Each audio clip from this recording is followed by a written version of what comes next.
This is my 2003 NB2 Miata I bought a few weeks ago. It is currently sitting in my garage with the crank no start issue. On the last episode, I inspected the fuel filter, and since I was replacing the soft top anyway, I went ahead and inspected the fuel pump and the fuel tank. Everything checked out and I couldn't find anything obviously wrong.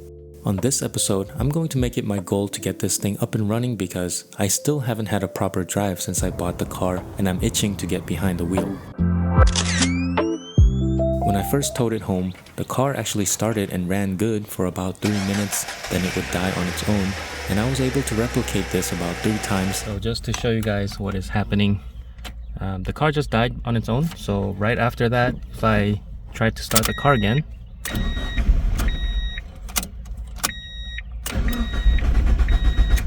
yeah, just won't start. And then if I wait for another maybe 5 to 10 minutes, it'll probably start. But now it cranks but doesn't start at all. After searching the web for some solutions, and I found a ton of possible solutions, I decided to start with the easy stuff first. I checked the main relay in the engine bay because I heard this was a very common failure point on the Miata. I listened for the click when the key is turned to the on position. If not, that's a problem. So I'm gonna go do that real quick. The microphone is right here, so you guys will have to tell me.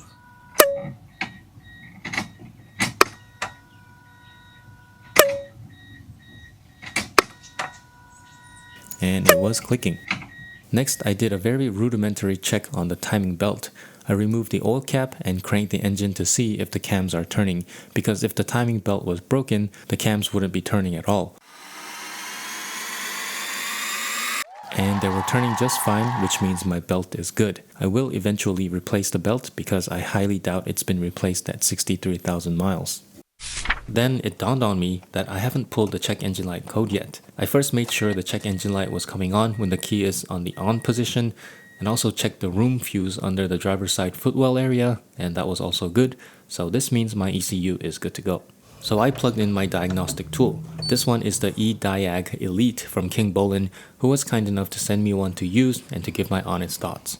This isn't just a run-of-the-mill Bluetooth code reader, this is actually a full-fledged bi-directional OBD2 scanner. What that means is I can do way more than just read and clear check engine light codes. I can actually talk to the different modules in the car, run active tests, command components to turn on and off. For example, I can tell the cooling fans to turn on. Oh! You guys hear that? Oh yeah, this is so cool. I gotta show you guys. Hold on. Alright, so here we go. Fan is on.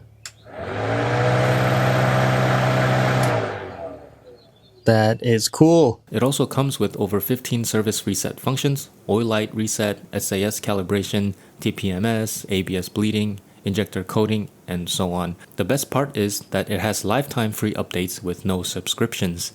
That alone makes it way more appealing than a lot of the bigger name scanners that nickel and dime you every year. Now, I'm not saying this replaces a $3,000 dealer level tool, but for a budget garage like mine working on this Miata, this thing is a serious game changer. It pulls really good live data, shows freeze frame info, and helps me narrow things down quickly.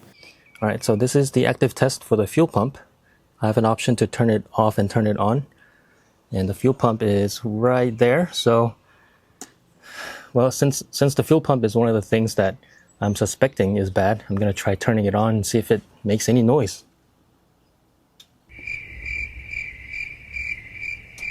Nope. Actually, I heard a click from here under the dash, and I think the relay is working because it's clicking.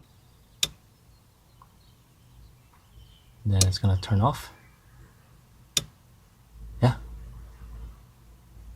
Okay, well, my fuel pump relay is working and my fuel pump is not. So this actually helped me figure out what the problem is without doing all those other tests. So that's pretty awesome. I know the fuel pump is the issue, but I'm still gonna try to read the code anyway.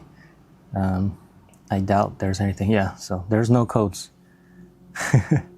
This thing is awesome. If you've been looking for a compact bi-directional scanner that's actually easy to use, then this Kingbolen eDiag Elite is definitely worth checking out. I was able to get a special 22% discount code just for you guys, and I'll drop that link in the description below. Big thanks to Kingbolen for sending me the unit to review, and of course thank you guys for watching and supporting the channel. It really means a lot. So now that we know for sure the fuel pump is the culprit, I ordered a Denso unit, which according to the internet is OEM, and it's finally here, so let's get it swapped over.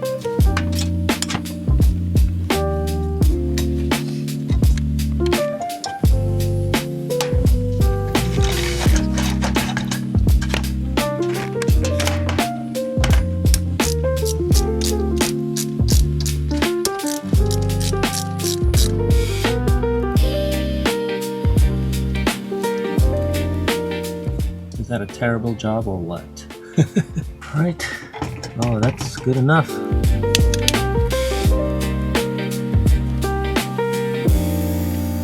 야, 가스 된다. 응? 가스 돼. 알았어.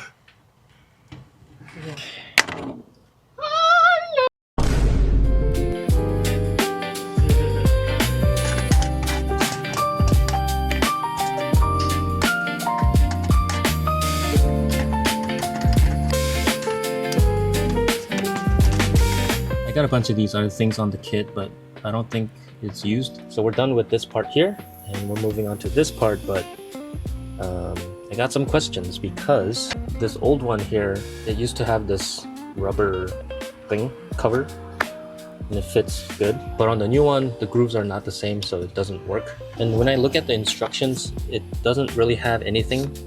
Like, that's it. That's the end of the instruction. So I don't think this type needs it. I hope.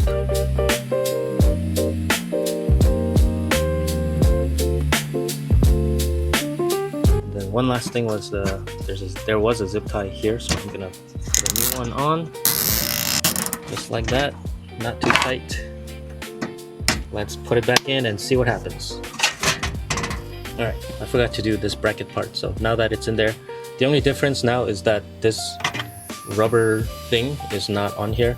And I think the function of this is to make sure this pump doesn't move around. And I think I'll be okay because this hose, I made it kind of like slightly longer so that it sits flush against this thing, if that makes sense. There's enough friction here so that this doesn't move. So I think unless this is some kind of like an insulating function, I'm not losing any other function here. So yeah, if you guys know what this thing is for, let me know in the comments. Did I screw up? I don't know. Oh, I hope I did everything correctly. By the way, guys, I have the battery disconnected, just so you guys are aware. Moment of truth, guys. Moment of truth.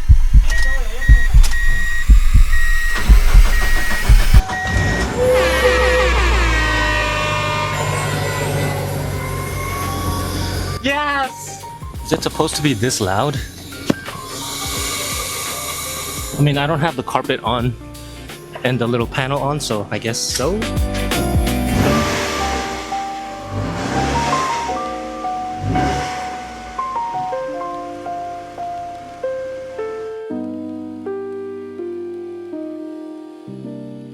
Alright guys, my first drive with the Miata. I'm so excited for this. I mean, I can immediately tell how quick the steering is and how tight it is. And even though this car has significantly less power, you don't really feel the lack of power because the car is so light. It feels like I mean, compared to the Saab, it feels like I'm riding a go-kart.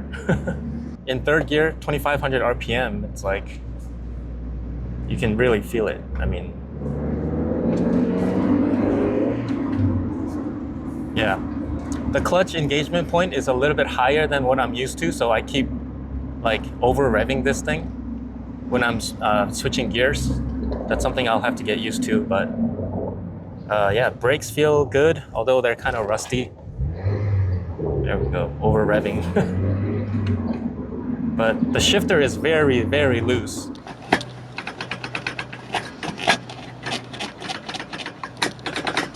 Definitely will need a shifter bushing. Man, this is great. Oh man, I'm loving this. There's no lights on the dash, everything's good, power is good. The only thing I'm noticing is sort of a rumble. I think it's from the really old dry rotted tires, so I gotta get that taken care of ASAP. But yeah, engine's good, no overheating. This is great. It actually feels like it feels very tight, kind of like a European car. Like I think you'll kind of know what I'm talking about when you're coming from like a Japanese car to like a Mercedes or like a Saab, where it feels really tight and like really substantial and heavy. And actually, I'm getting it from this, not the body, but I guess how everything is put together. It feels pretty good.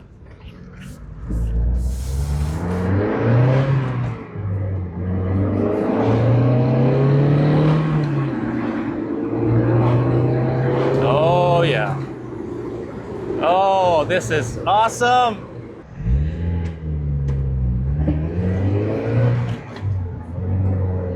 Oh man. And today is like the perfect day because it's sunny, but the wind or the temperature is pretty cool. It's like 70.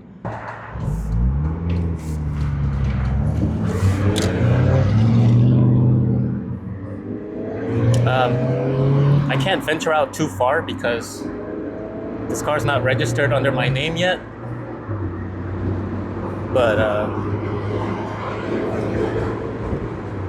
yeah, going through all the gears good. This feels great. This is awesome.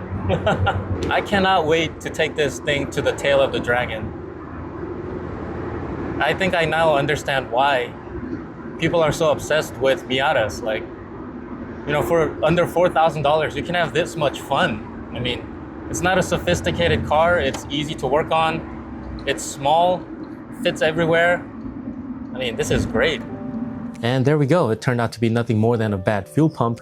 I know I made it kind of sound like a big deal at the beginning, but you know, when you first get a new car, an old new car, regardless of mileage, and it strands you in the middle of nowhere, and then you start Googling for answers and you start looking at the forums, and you get like 1,000 different possibilities for what the problem is. And you read on the forums that, you know, someone tried this, but it didn't work. Then they tried that, and that didn't work, and then it turned out to be like a whole new thing. So I was a little scared that I might have bought a money pit. So now that Bluey is running again, and by the way, I named it Bluey because you know how my Saab 900 is Vader 900 because my son loves Star Wars. Well, my daughter loves Bluey, and this car happens to be blue as well. So, and she was like asking, where's my car? And so I decided to name her Bluey. I do have plans to either paint it or wrap it in the future, but I'm not sure if I want to keep it blue just yet. But for right now, Bluey is what we're going with. Anyways, now that Bluey is running, we can actually get to the real fun parts. In the next coming episodes, I'll be doing some maintenance, much needed maintenance, and then some tasteful modifications to make it a little bit more fun to drive. If you are enjoying this Miata content, please make sure to subscribe and hit the bell button so you don't miss the next one. And if you're not enjoying the Miata content and you wish to see more of the Vader 900 content, don't worry, I have big plans in the pipeline. It just takes a little bit more time because, well, parts and availability and things like that. But I really do have some good things planned for it, so I hope you guys stay tuned for that as well. Anyways, that's it for this video. Thanks for watching. I'll see you guys on the next one.